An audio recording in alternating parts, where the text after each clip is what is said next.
প্রচন্ড ভালোবাসার পরেও আপনি যাকে পেলেন না, তার জন্য মন খারাপ কিংবা আফসোস করা নিছক বোকামি। আফসোস তো সে করবে যে আপনার কাছ থেকে এত ভালোবাসা, যত্ন, আদর পাওয়ার পরেও আরেকটু ভালো থাকার জন্য অন্য কাউকে বেছে নিয়েছে। ভালোবাসার মানুষটাকে মুক্ত করে দিতে হয়, যাতে মানুষটা অন্তত দেখতে পারে পৃথিবীর আর কেউ তাকে ঠিক আপনার মতো করে ভালোবাসতে পারে কিনা, বুঝতে পারে কিনা। আর যখন সেই মানুষটা পুরো পৃথিবী ঘুরেও আপনার মতো কাউকে পাবে না, ঠিক তখন চরম আফসোস করবে, নিজেকে সান্ত্বনা দেওয়ার মতো ভাষা হারিয়ে ফেলবে। আপনাকে কষ্ট দিয়ে অন্য কোথাও সুখ সে কোনো দিনও পাবে না, এটা নিশ্চিত থাকুন।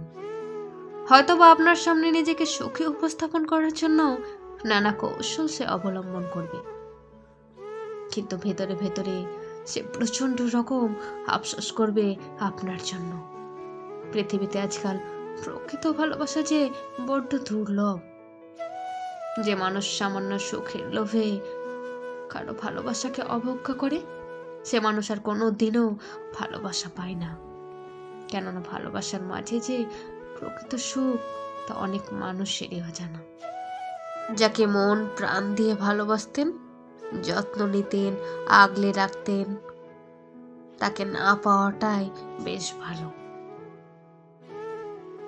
নিজের ভালো যে না বুঝে আপনাকে তীব্র আঘাত দিয়ে নিজের সুখের লোভে অন্য কাউকে বেছে নেয়, তার কাছে আপনি অন্তত কখনোই ভালো থাকার আশা রাখতে পারতেন না, ভালো থাকতে পারতেন না, ভালো থাকার কথাও না। মনে রাখবেন, যাকে প্রচন্ড ভালোবাসা যায়, তার থেকে যে প্রচন্ড ভালোবাসে তাকে হারানোর বেদনা অধিক কষ্টের এবং যন্ত্রণাদায়কও বটে। আজ ভালোবাসার মানুষটাকে না পেয়ে আপনি যে আঘাত পাচ্ছেন, নিজেকে তিলে তিলে শেষ করে দিচ্ছেন, সেই মানুষটাও একটা সময় ঠিক আপনার থেকে দ্বিগুণ কষ্ট পাবে, কেবল আপনার থেকে পাওয়া প্রচন্ড ভালোবাসা ও যত্নের কথা মনে করে। বিশ্বাস করুন, অবশ্যই পাবে।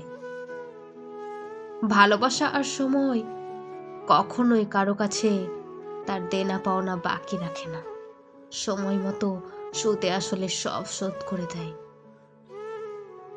অতঃপর আপনি একটা সময় ঠিকই তার স্বার্থপরতার কথা ভেবে নিজেকে বদলে নেবেন, গুছিয়ে নেবেন, কষ্টকে জয় করে নিজে ভালো থাকা শিখে নেবেন। আফসোস কিংবা আক্ষেপ আপনার জন্য নয়, বরং তার জন্য, যে আপনার অসীম ভালোবাসাকে মূল্যহীন মনে করে নিজেকে বিকিয়ে দিয়েছে অন্য কারো কাম বাসনায় আর নয়তোবা চাহিদায়।